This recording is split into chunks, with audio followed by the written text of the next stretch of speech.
Hi babies, welcome back to your home parce que vous êtes ici chez vous. J'espère que vous allez bien mes amours. Alors aujourd'hui on se retrouve pour une nouvelle vidéo et on se retrouve pour le 5e jour de notre semaine de KEVS. Franchement je suis trop contente parce que cette semaine se passe vraiment bien. J'ai été absente plusieurs moments, vraiment j'ai été absente longtemps, mais vous êtes toujours au rendez-vous pour les KEVS, donc vraiment ça me fait super plaisir. Avant de commencer cette vidéo, j'aimerais vous rappeler que sous la première vidéo de la première... non, qu'est-ce que je raconte là? Sous la première vidéo de notre semaine de KEVS, donc la vidéo que j'ai sortie lundi, je vous ai annoncé que j'organisais le concours YouTube, parce que j'ai fait un concours Instagram, mais c'est pas tout le monde qui a Instagram. Donc j'ai voulu faire un concours YouTube pour vous remercier de me suivre au quotidien, d'être là pour moi, de me donner des conseils, d'être vraiment des supporters de ouf. Les Français of seal, mais en tout cas vous avez capté. Donc allez commenter, donc allez déjà voir l'introduction de cette vidéo là, allez commenter sous cette vidéo là pour pouvoir participer au concours et le tirage au sort sera fait à la fin du mois, voilà. Je pense que pour l'introduction c'est tout ce que j'ai à vous dire. Ah non, je tiens aussi à vous dire que, bon déjà aujourd'hui je vais filmer deux vidéos, donc la KEVS de vendredi et celle de samedi. Donc si vous me voyez dans la même tenue, ne faites pas attention, genre... Ma ring light elle est tombée. Attendez, mais qu'est-ce qui se passe? J'ai réussi à remettre la ring light. Je pense qu'elle va tomber encore. En fait, vous pouvez le voir grâce au décor. Je ne suis pas chez moi. Donc j'ai ramené juste le cerceau de ma ring light pour pouvoir avoir quand même une bonne luminosité. Même si je filme à la lumière du jour, qui est le deuxième problème d'aujourd'hui, d'accord? La lumière risque de changer. Donc si vous voyez qu'un coup je suis claire, un coup je suis noire, c'est à cause du soleil. Ce n'est pas de ma faute. Et en plus la ring light elle me fait des trucs de ouf là. Anyway, voilà ce que je voulais vous dire. Donc prêtez pas attention si de 1 vous me voyez habillée pareil dans 2 vidéos. Et si la lumière change, excusez-moi. Vraiment à cause de la lumière du jour, j'ai quand même mis la ring light pour essayer d'atténuer le contraste. Mais voilà, je suis désolée. Je vais pas plus vous prendre de temps durant cette introduction. On va directement passer à l'histoire d'aujourd'hui. Alors la KEVS d'aujourd'hui, c'est vraiment une histoire qui m'a laissé sans voix parce que j'ai pas l'habitude de recevoir des KEVS comme ça. Et surtout, c'est quelque chose qui m'a laissé un peu mitigée. Bon, j'ai déjà mon avis tranché là-dessus. Vous allez me dire également ce que vous en pensez. Mais moi, personnellement, bon, je vais pas dire ça balance, mais en tout cas, bref, je vais pas trop parler encore beaucoup là.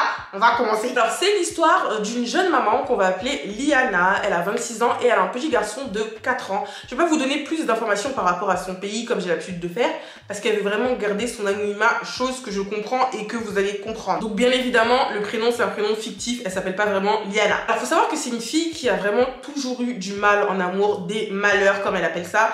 Faut savoir que ses ex, excusez-moi le terme, mais c'est ce qu'elle m'a dit, ses ex c'est tous des cons, d'accord? Elle est vraiment tombée que sur des ploucs, en particulier le père de son fils qui n'a pas hésité à la laisser tomber quand il a appris qu'elle était enceinte. Donc vraiment lui c'est le roi des ploucs, et sinon tous les autres c'était vraiment des mecs soit violents, soit des mecs super narcissiques.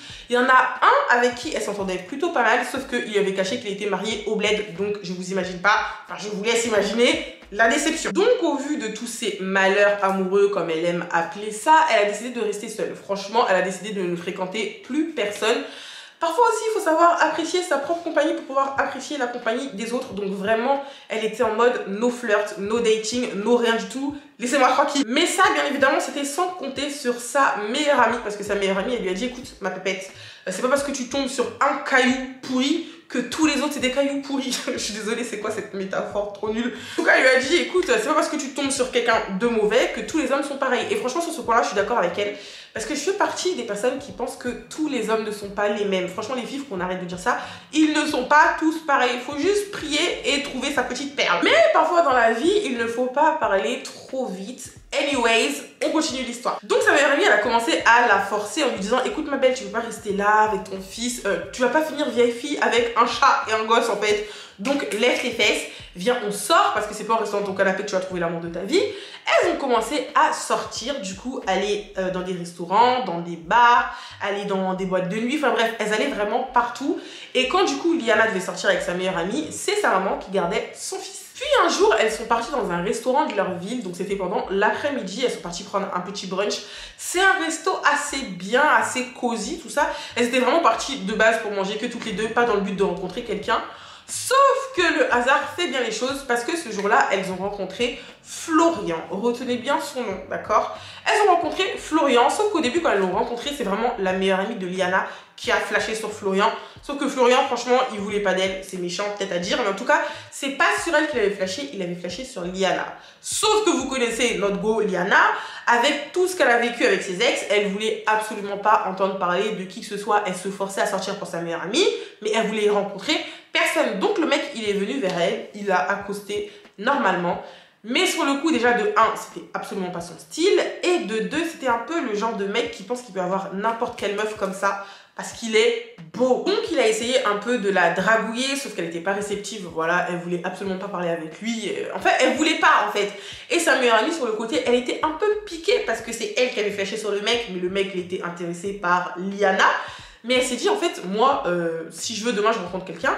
Alors que elle, là, tout de suite, là, elle rencontre personne depuis longtemps. Donc, vas-y, je lui laisse. Tranquille. Mais il a été confronté à un gros mur parce que Liana, elle voulait rien savoir et elle était limite en mode, vas-y, je suis avec ma copine et tout, laisse-nous tranquille. Le mec, il est reparti dans son coin. Elles ont fini de manger, elles se sont levées pour aller à leur voiture respective parce que Liana est véhiculée, sa meilleure amie aussi. Et au moment de partir, sa meilleure amie, elle lui dit, écoute Liana, j'ai oublié un truc et tout, attends-moi dans ta voiture, comme ça on fait le chemin ensemble. Donc Liana, elle attend en mode, déjà sa meilleure amie, c'est quelqu'un qui est très tête en l'air. Elle l'attend, sauf qu'en fait, ce que la meilleure amie est partie faire, c'est qu'elle est partie donner le numéro de Liana à Florian. Sauf que Florian, au début, il s'est dit, elle m'a pas donné son numéro elle-même, je vois pas pourquoi j'accepterais, j'ai pas envie de passer pour un forceur et tout. Elle m'a dit non, c'est non. Les gars, s'il vous plaît, pensez comme ça tous les jours de votre vie. Quand on dit non, c'est non. Voilà. Sauf que malheureusement ou heureusement, vous allez voir par rapport à la suite de l'histoire, la meilleure amie de Liana a insisté pour donner son numéro à Florian. Donc Florian, il a accepté et il lui a dit, si je me prends un râteau, c'est de ta faute. 3-4 jours plus tard, Liana, elle reçoit un message sur son téléphone, un SMS ou un texto, comme aiment bien dire les jeunes, d'accord? Elle reçoit un petit message et elle sait pas c'est qui, parce qu'elle a donné son numéro à personne. Les seules personnes qui ont son numéro, elle sait très bien c'est qui, parce qu'en plus, elle a un comité très restreint de proches. Donc quand elle a reçu le message, elle s'est dit, mais enfin, c'est qui en fait? Donc elle a écrit c'est qui, et il lui a dit c'est Florian. Elle s'est dit, mais Florian qui? Parce qu'à ce moment-là, elle l'avait complètement oublié. Elle avait oublié qu'elle avait rencontré ce mec-là au restaurant. Donc elle a dit, mais Florian qui? Parce que je connais pas de Florian.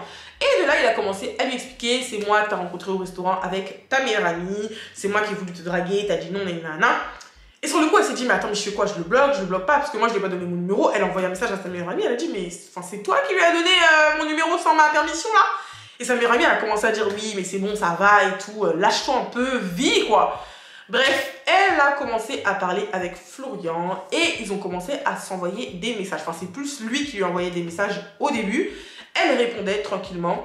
Il a essayé de l'inviter à boire un verre une fois. Elle a dit non. Il l'a invité 2 fois. Elle a dit non. Au total, il a dû l'inviter au moins 4 fois. Et c'est la 4e fois qu'elle a dit oui parce qu'elle en avait marre qu'il lui pose la question tous les jours. Donc il lui a donné rendez-vous dans un petit bar de leur ville. Franchement, c'est comme un bar lounge, c'est quelque chose d'assez classe. Si vous me suivez sur Instagram, j'ai souvent l'habitude d'aller dans un bar lounge sur Nantes. C'est exactement la même ambiance. Genre vraiment, c'était top. Elle a porté une petite robe assez mimi, petite robe noire valeur sûre. Elle a mis des petits talons, un petit sac, un peu de parfum. Et elle est partie à son rendez-vous. Quand elle est arrivée là-bas, elle a vu Florian. Elle avait toujours la même impression parce qu'elle s'est dit, en fait, j'ai l'habitude de ce genre de profil, bad boy, un peu beau gosse, qui pense qu'il peut avoir toutes les meufs qu'il veut. Donc, elle partait vraiment avec des a priori. Elle est arrivée là-bas. Déjà, le lieu dans lequel elle est allée, elle n'avait jamais été dans ce bar lounge-là. Donc, elle s'est sentie quand même valorisée parce qu'elle s'est dit, il m'a pas emmené dans de la merde. Il m'a vraiment emmené dans un endroit assez mignon. Donc là, il venait de marquer un point, mais elle continuait à s'entêter. Pour elle, c'était pas vraiment un point, c'était juste des pincées de sel. Vous voyez, de la poudre de perlimpinpin. Donc elle s'est approchée de lui et elle s'est assise. Ils ont commencé à discuter. Et elle s'est rendue compte qu'en fait, il n'avait pas que de la gueule. Il en avait aussi dans le cerveau, dans le ciboulot. Donc elle s'est dit, bon, là, je pense peut-être qu'il commence à marquer 2 points parce que la façon dont on parle, c'est plutôt intéressant. C'est pas que le physique, il en a vraiment dans la tête. Donc, au fur et à mesure qu'il commençait à dialoguer, elle était beaucoup plus réceptive, elle était plus captivée à ce qu'il disait. Et vu que le cerveau allait avec, elle a commencé un peu à s'adapter à son physique. Bon, pas qu'il était moche, hein, c'est un très bel homme. Mais voilà, pour elle, c'était genre vraiment le type de mec qu'elle avait vu de rencontrer, quoi. Mais franchement, le date se passait vraiment bien. Ils ont fait leur date tranquillement, puis est venu le moment où il faut rentrer à la maison. Parce que oui, c'est bien beau de lover, mais au bout d'un moment, faut rentrer. Donc, elle était venue avec sa voiture, lui aussi était venu avec sa voiture. Au moment de se séparer, en fait, dans sa tête, elle, tellement elle a fréquenté des mecs qui sont pressés dans leur vie, elle pensait qu'il allait l'embrasser dès premières dates. Sauf que pas du tout. Il lui a juste fait un câlin, genre petite accolade, mais petite accolade sexy pour te montrer que, ma chérie, tu me plais et j'ai envie d'aller plus loin avec toi. Je sais que vous voyez de quel genre de câlin je parle, les filles, les petits câlins un peu sexy, un peu mignons là. Bref, ils se sont fait un câlin et elle était assez surprise parce qu'elle s'est dit, mais en fait, il est peut-être pas comme les autres. Personnellement, pour moi, c'est pas un truc de fou. Je suis désolée, mes premiers dates, on galoche pas. Après, chacun fait comme il veut. Moi, premier date, Donc je pense que j'ai pas besoin de vous dire que Liana, elle commençait un peu à être piquée. Mais genre vraiment un chouïa, pas de fou. Mais elle commençait vraiment à être intéressée par Florian. Donc, après ce premier date, ils ont commencé à échanger régulièrement. Donc ils se parlaient déjà quelques jours par semaine. Florian venait prendre de ses nouvelles. Elle aussi occasionnellement, parce que c'est pas le genre de fille qui aime faire le premier pas. Mais elle prenait quand même de ses nouvelles. Puis ils ont commencé à se parler un jour sur deux. Puis ils ont commencé à se parler tous les jours. Ils ont commencé à s'appeler en FaceTime. Franchement, ils étaient à fond dedans. Et il faut savoir, je vous ai pas dit, mais j'ajoute cette petite précision-là. Florian savait que Liana avait un petit garçon de 4 ans parce qu'elle lui en a parlé au premier date. Et il a émis aucune objection à ça. Franchement, il était ouvert. Voilà, il lui a pas dit et tout, oui, t'as un enfant, ça, rien. Parce qu'il y a des gens qui n'aiment pas sortir avec des personnes qui ont déjà des enfants. Je fais partie de ce genre de personnes. Je suis désolée, mais en tout cas, moi, je suis comme ça. C'est pas possible. Mais lui, il était ouvert à ça. Donc, ils ont commencé à parler régulièrement. Et le flirt a duré 3 mois, 4 mois, 5, 6, 7, 8... Au bout du 8e mois, les gars, écoutez bien. Parce que là, depuis tout à l'heure, je rigole pour que la QES soit un peu de vie, vous voyez. Mais au bout du 8e mois, ça a commencé à devenir... Et avant d'arriver à ce moment-là, il faut savoir qu'au fur et à mesure de leur flirt, en fait, Liana et Florian venaient chez l'un et l'autre. Donc Florian, de temps en temps, il venait chez Liana.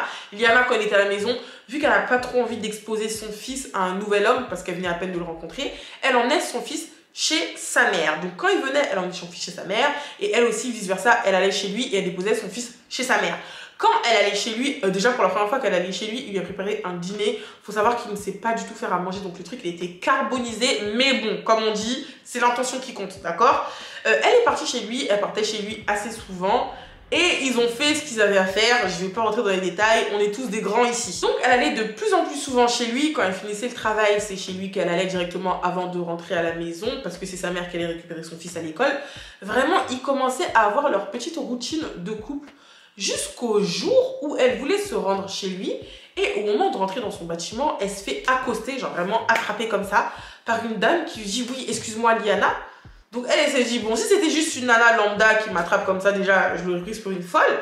Mais comme la dame a dit son nom, elle s'est directement dit, c'est bizarre. Donc elle s'est retournée et elle a dit, oui. De là, la dame, elle a pas dit quelque chose d'autre, elle lui a juste dit, méfie-toi. Donc Liana, elle a regardé en mode, mais c'est quel genre d'illuminé qui vient me parler là? Méfie-toi de quoi? Et la nana, elle répète, méfie-toi. Là, tout de suite, je peux pas te parler, mais si tu veux bien, je prends ton numéro, tu prends le mien, comme ça, plus tard, on échangera. En fait, elle était tellement choquée, et vu que la nana, elle avait dit son nom, elle s'est dit, là, forcément, c'est quelque chose qui me concerne, ou en tout cas, c'est chaud, donc elle a pas hésité, elle a donné son numéro à la dame, et elle a également pris le numéro de la dame. Juste après ça, elle est montée chez Florian, ils ont fait leur petite soirée, mais en fait, elle a pas plus prêté attention que ça, en fait. Elle en a même pas parlé à Florian, parce qu'elle s'est dit, c'est quelque chose d'insignifiant. Et elle a continué à faire sa soirée tranquillement. Le lendemain, elle reçoit un appel de la dame. La dame lui dit, oui, écoute Liana, c'est moi, la dame qui t'a accosté hier. Est-ce que c'est possible qu'on puisse se voir là tout de suite? Et Liana a dit, mais c'est pas possible en fait, enfin, vous m'appelez au dépourvu comme ça, moi là je vais au travail, donc on peut pas se voir tout de suite. Et la dame, elle lui dit, t'es vraiment sûre parce que c'est assez important ce que j'ai à te dire. Liana, elle a dit, au pire, je finis le travail aujourd'hui assez tôt, donc à ma descente du travail, on pourra se croiser quelque part dans un endroit, dans un parc ou un café, pour qu'on puisse discuter et pour que vous puissiez me dire ce que vous avez à me dire, mais là tout de suite c'est pas possible parce que je dois aller au travail. Et cet appel téléphonique là le matin, il a vraiment fait paniquer Liana parce qu'elle s'est dit, mais qu'est-ce qu'il y a de si urgent pour qu'elle veuille me voir là le matin à 8 h en fait, c'est quoi le truc? Et ça fait qu'elle y a pensé toute la journée. Donc une fois le travail terminé, elle rejoint Eva. Donc Eva, c'est la dame, on va l'appeler Eva. Elle rejoint Eva dans un petit café, voilà, un café assez reculé quelque part là-bas dans la ville. Et toutes les deux commencent à discuter. Et c'est à ce moment-là que j'aimerais que vous puissiez être concentrés, s'il vous plaît, dans l'histoire. Si vous êtes distrait, mettez pause, reprenez vos esprits, remettez play et regardez la vidéo vraiment en étant concentrés, s'il vous plaît. Elle s'asseye et de là, Eva commence à raconter à Liana une histoire, moi, qui m'a glacé le sang.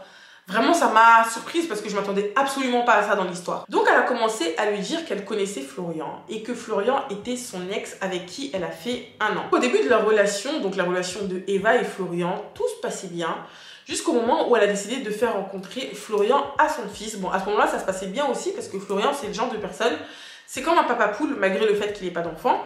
Mais tout se passait bien, il s'est bien intégré dans la famille vu qu'il n'y avait que elle et du coup son fils. Tout se passait bien. Et les choses se sont très vite gâtées quand le fils de Eva a commencé à se renfermer sur lui-même. Donc Eva, elle pensait que le petit commençait à plus trop sourire et plus trop parler parce qu'elle prenait plus de temps au travail que de temps avec lui. Et je tiens à préciser que quand Eva allait au travail, la personne qui gardait son fils, c'était Florian. Retenez bien ça s'il vous plaît parce que c'est un détail très important. Donc elle voyait son fils changer de comportement au fil du temps et un jour elle a décidé de discuter avec lui pour améliorer son rôle de maman parce que c'est très important d'avoir une discussion avec ses enfants. Je dis ça même si j'ai pas de gosse mais je sais que c'est important. Elle a décidé d'avoir une discussion avec son fils pour lui demander pourquoi est-ce que tu te comportes comme ça? Est-ce que maman a fait quelque chose de mal? Est-ce que tu aimerais que je fasse autre chose? Est-ce que tu veux qu'on fasse des activités? Dis-moi ce qui va pas. Et les gars, autant vous dire qu'elle ne s'attendait pas du tout à ce que son fils aille lui dire parce que ça l'a bouleversée. Elle était vraiment... La façon dont vous allez choquer là tout de suite, c'est exactement comme elle était, mais encore pire, genre fois 1000, parce que c'est son fils. Son fils commence à lui dire, je vous rappelle que le petit n'a que 5 ans, voilà. 5 ans au moment des faits, parce que avant ça, il avait, ouais, peut-être 4 ans, le même âge que le fils de Liana actuellement. Donc son fils commence à lui dire, écoute maman, quand tu es au travail et que tu me laisses avec Florian, on regarde des vidéos bizarres. Donc je vais biper le mot parce que YouTube risque de me démonétiser. Mais Florian faisait regarder au fils d'Eva des vidéos à caractère pédopornographique. Donc déjà là, on s'arrête là. Déjà là, c'est très grave. C'est très grave. Et je pense qu'on est tous du même avis. Si vous n'êtes pas du même avis que moi, bloquez-moi s'il vous plaît. Parce que je veux pas de fou sur ma chaîne YouTube. Bloquez-moi. Voilà. Dès qu'elle a entendu ça de la bouche du coup de son fils, elle était choquée parce que... Enfin, à quelle heure un enfant de 5 ans sait que ce genre de vidéo-là existe? Il n'aurait pas pu inventer. C'est pas possible. Quand il a commencé à parler, elle n'a pas voulu le couper de peur qu'il arrête de parler et qu'il ait peur en fait. Donc elle a tout simplement laissé parler. Donc, déjà de 1, Florian faisait regarder des vidéos à caractère pédo au fils de Eva. Mais c'est pas tout parce que le fils de Eva lui a dit et aussi un jour maman, donc déjà c'est arrivé 2-3 fois. Un jour Florian il a mis sa main dans mon caleçon. Il a commencé à toucher du coup les parties intimes de son fils. Donc quand elle a entendu ça... Et franchement, j'imagine même pas, je suis pas encore maman, mais ah, ça doit être un choc. Elle était vraiment sous le choc. Elle a commencé vraiment à être... En fait, son visage a changé, mais elle voulait pas brusquer et paniquer son fils. Donc, elle a gardé son sang-froid et elle a continué à l'écouter pour savoir si s'était passé autre chose. Donc, elle lui a demandé, elle a commencé à lui poser des questions bien évidemment qu'on pose à un enfant de 5 ans. Elle va pas commencer à employer des termes assez violents. Mais elle lui a demandé, est-ce qu'il t'a touché de telle manière? Est-ce qu'il a fait ci? Est-ce qu'il a fait ça? Est-ce que toi, tu as vu ses parties intimes? Est-ce qu'il a fait rentrer quelque chose? En fait, franchement, rien que de parler de ça, je vous dis la vérité, ça me dégoûte. En tout cas, elle a discuté avec son fils et d'après ce que son fils lui a dit, ça s'est arrêté aux actes sexuels. C'est très grave, c'est très grave. On va pas dire que c'est rien, c'est très grave. Mais elle a quand même tenu à accompagner son fils à l'hôpital pour constater et pour voir s'il y avait eu plus que ça. Dieu merci, il n'y a pas eu plus. Donc pendant qu'elle était en train d'expliquer cette histoire-là à Liana, son visage, il s'est décomposé. Elle s'est dit, mais on ne parle pas du même homme, c'est pas possible. Parce que la personne que toi, tu es en train de me décrire, c'est pas cette personne-là que moi, je connais. En fait, c'est pas cette personne-là que moi, j'ai rencontrée. Donc ce que tu me dis là, est-ce que tu es sûre de ce que tu dis? Donc Eva a continué en disant, oui, je suis sûre de la véracité de mes propos. Parce que non seulement j'ai porté plainte contre lui, et actuellement, je ne sais pas s'il te l'a dit, mais il est mis en examen. Donc, en fait, elle était choquée, mais Liana, elle était tellement dépassée. En fait, pour elle, c'est pas la personne qu'elle avait rencontrée, elle a demandé à avoir des preuves. Donc, bien évidemment, Eva, elle lui a montré le procès verbal, elle a montré comme quoi le mec a été mis en examen. Enfin, elle lui a montré toutes les preuves. Et du coup, Liana, elle était confrontée à la vérité. Elle pouvait pas... En fait, il n'y avait pas d'échappatoire. C'était ça, c'était ça. Mais Liana, elle voulait quand même continuer à avoir des réponses. Donc, elle a posé plus de questions à Eva. Eva lui a donné plus de précisions. Et elle a dit à Eva, mais déjà, comment tu m'as retrouvée? Comment tu connais mon prénom? Et pourquoi venir me raconter tout ça? Donc, Eva lui a dit, elle s'est jurée, après ce qui est arrivé à son fils, elle s'est jurée que Florian n'approcherait plus aucun enfant de toute sa vie. Et en plus, ce n'est pas à sa première fois parce qu'il a l'habitude de fréquenter des femmes qui ont des enfants en bas âge. Donc elle, dès qu'elle voit ça, elle interpelle directement les mamans pour les prévenir. Et quand elle a vu qu'il avait commencé à fréquenter Liana, je sais pas comment elle a vu ça sur Instagram, peut-être au niveau des followings, elle est partie sur le compte de Liana pour voir un peu. Elle s'est dit, elle c'est sûr, il la fréquente. Elle est venue en bas de chez lui plusieurs fois parce qu'elle est vraiment investie dans son truc. Ça l'a révolté ce qui est arrivé à son fils. Et elle s'est dit, c'est pas possible, il peut pas lui arriver la même chose qu'il est arrivé à mon fils. Donc je vais directement venir lui en parler. Donc première chose déjà, Liana qu'elle a fait, bien évidemment elle était choquée, mais elle a remercié Eva déjà d'être venue lui parler de ça. Et dès qu'elle est rentrée chez elle, elle a coupé tout contact avec Florian. Elle a bloqué son numéro, elle a bloqué sur Instagram, elle l'a vraiment ghosté du jour au lendemain. Sauf que le petit bémol, c'est que Florian sait où elle habite. Vu que Florian sait où elle habite, quand il a vu qu'elle ne répondait plus à ses messages et qu'elle l'avait bloquée de partout, il est venu en bas de chez elle pour essayer de discuter. Sauf que bien évidemment, elle ne lui a pas ouvert la porte. Il a aussi essayé d'envoyer des messages à la meilleure amie de Liana. Sauf que sa meilleure amie ne lui a pas répondu. Aujourd'hui, Liana, elle est encore sous le choc parce que vraiment... Déjà qu'elle a eu énormément de déceptions amoureuses dans le passé, elle pensait que rencontrer Florian, c'était vraiment la touche de peps dans sa vie, vraiment la personne qui allait changer le regard qu'elle portait sur les hommes, sauf que pas du tout, c'était vraiment le pire, genre vraiment le pire de tous, sauf qu'elle l'aime toujours, et raison pour laquelle elle a décidé de nous raconter cette story time, parce qu'elle est perdue, genre vraiment elle est perdue, elle sait ce qu'elle doit faire, mais vous savez, parfois, le cœur a ses raisons que la raison ignore. J'ai retenu le proverbe, donc elle est vraiment pas bien. C'est la fin de la story time de Liana. Ne partez pas parce que vous savez déjà, comme à toutes les KVS, mettez-vous à vos claviers. Dites-moi ce que vous pensez non seulement de cette histoire, mais en fait, c'est quoi les motos là? On était là, je comprends pas en fait. J'ai le droit d'en placer une? Oh! Donc je disais, dites-moi ce que vous pensez de cette histoire de 1. Qu'est-ce que vous auriez fait à la place de Liana si une meuf comme ça sort de nulle part et vous dit que la personne que vous fréquentez actuellement est un p***? Qu'est-ce que vous aurez fait à sa place et qu'est-ce que vous lui conseillez, bien évidemment? Avant de lire tous vos commentaires, je vais vous dire ce que moi j'en pense et je vais vous donner mes conseils. Alors premièrement, pour moi, elle a bien fait de se méfier directement et de couper les ponts avec Florian parce que je suis désolée, mais c'est quelque chose de très grave. C'est vrai que parfois on dit qu'il ne faut pas juger une personne pour ce qu'elle a eu à faire dans son passé, mais là on parle pas juste de voler un crayon à Kiko ou de voler un stabilo à Carrefour. Là on parle de faits très très graves qui ont été reconnus par la police en fait. Le mec il est mis en examen, donc pour moi rien que par rapport à ça, pour s'éviter tout problème et non seulement pour protéger son fils, elle a bien fait de couper les ponts avec lui. Donc ma chérie, ne culpabilise pas. Et je tiens à dire que tout ce que je vous dis là actuellement, j'en ai déjà parlé avec elle. Moi, deuxième chose, parce que franchement j'ai pas grand chose à dire sur cette situation, je vous ai dit au début de l'histoire, c'est quelque chose qui... ça me travaille énormément parce que franchement c'est une dinguerie. Pour moi, dernière chose, elle ne devrait pas culpabiliser et elle devrait passer à autre chose. Genre vraiment, ma chérie, là, qu'est-ce que tu veux de plus? Il faut pas attendre que le feu te brûle. En fait, quand tu vois le feu là, tu sais que le feu il brûle. Si tu vas mettre ta main, tu vas te brûler. Toi, va pas mettre ta main là-bas en fait. On t'a déjà mis en garde par rapport à ce mec-là. N'attends pas qu'il arrive quelque chose à ton fils. Genre vraiment, passe à autre chose. Ne le calcule plus. Même s'il vient en bas de chez toi, comme Roméo dans Roméo et Juliette tous les soirs, tu ne calcules pas, ma belle. Passe à autre chose. Ça, c'est mon avis. Dites-moi ce que vous en pensez dans les commentaires. Voilà mes amours, c'est tout pour la KVS d'aujourd'hui. J'espère que cette vidéo vous aura plu. Voilà. N'hésitez pas à me dire ce que vous en pensez dans les commentaires. N'oubliez pas de vous abonner, de liker, de partager et de commenter. Très important. Et on se dit à demain pour une nouvelle KVS. Je vous fais de gros bisous.